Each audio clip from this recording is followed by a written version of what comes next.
بكت المساجد بانتحاب تشكو إلى الله المصاب. سمعت مؤذنها ينادي حيث قال ابقوا ولا تأتوا وصلوا في الرحال. أين الشيوخ الطاعنون؟ أين اختفوا؟ أين الشباب وأين الكبار مع الصغار؟ أين أهلي والصحاب؟ أين الجموع من التقات؟ أين التلاوات التي تحلو كما الشهد المذاب؟ أين الجماعات التي لم تنس قلبا قد أناب؟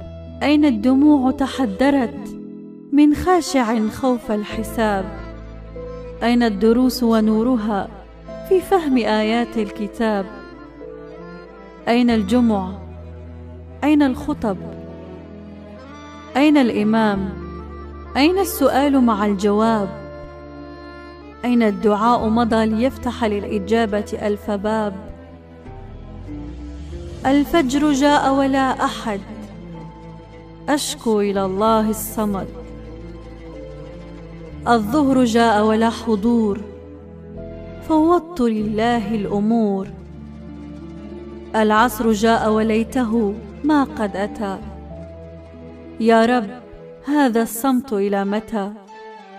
قد جاء وقت المغرب هل من مواس طيب؟ أتت العشاء فلا أمل والله ذا خطب جلل. أشكو إلى الله المصير وبعفو ربي يستجير. أنا في انتظار المؤمنين في انتظار الراجعين والله مؤنس وحشتي. وغدا يعود أحبتي وغدا يعود أحبتي.